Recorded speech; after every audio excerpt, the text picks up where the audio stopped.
Hi, everybody. I'm Gus, and this is another episode of Askewed Reviews. And today I'm reviewing a film that's currently in theaters. The movie that I'm referring to is the 2025 film Weapons, directed and written by Zach Krieger. So this was a film that as soon as I saw the trailer, I knew I had to go see this movie. And in my opinion, it did not disappoint. One of my favorite things about this film is the fact that the trailer does not really give away anything about this movie.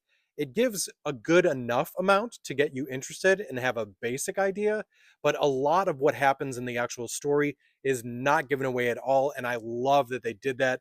Not enough trailers do that these days. This film also, by the way, made me a much bigger fan of Zach Krieger. I liked his movie Barbarian, but what I really like about his film style so far is that it's very original. Both Barbarian and Weapons felt very different from other horror movies and not like a lot of the common remake, sequel, or requels that are happening nowadays. I'm also very interested to see what he does, as apparently he's going to be the director for the next Resident Evil movie as they restart that series. Now, before I give a brief synopsis of the story, as it's a little hard to describe because I'm going to try to make sure not to ruin anything, a big shout out to all of the main cast for this film. You have Julia Garner, Josh Brolin, Alden Ehrenreich, Benedict Wong, Austin Abrams, Carrie Christopher, and Amy Madigan that all did a phenomenal job as their characters. So now to do my best job of explaining the concept for this film without ruining anything. So as most of the previews and everything are stating, the initial concept that we're aware of is that at 2:17 in the morning, pretty much an entire classroom just disappears into night as they go running in this weird arms out kind of Naruto formation and are never heard from again.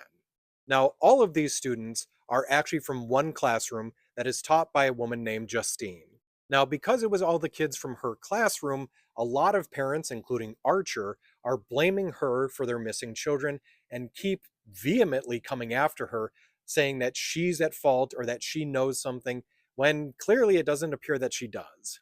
This really causes Justine to just spiral from here as she falls into alcoholism and is just not able to crawl out of this hole as no one's allowing her to be able to do so.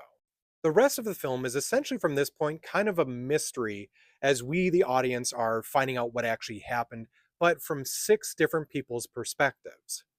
I really found this movie fascinating just to see these different perspectives from each of these different people and kind of backtracking a little bit and then getting caught up to the current events that are happening in the film. What I really enjoyed about this movie is there are some very creepy moments, some very suspenseful ones, and the thing that surprised me the most is just how much comedy was in this. Dark comedy for a lot of it, but still full on comedy, making you laugh out loud. That was not something I was expecting from this movie, but it's done so well in such an interesting way that I honestly wasn't taken out of the movie by that. It just kind of enhanced it almost a little bit.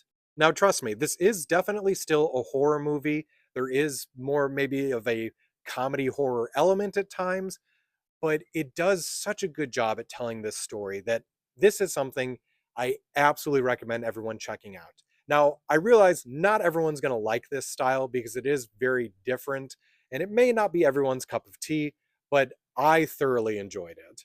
So, at least for me on my scale, I'm giving Weapons a 4 out of 5, and it's absolutely at this point one of my favorite horror movies of this year. If you've already seen Weapons, let me know what you thought about it in the comments. I hope you enjoyed this episode of Askewed Reviews. And if there's any movies coming to theaters that you think I should watch and do a review for, please mention them in the comments.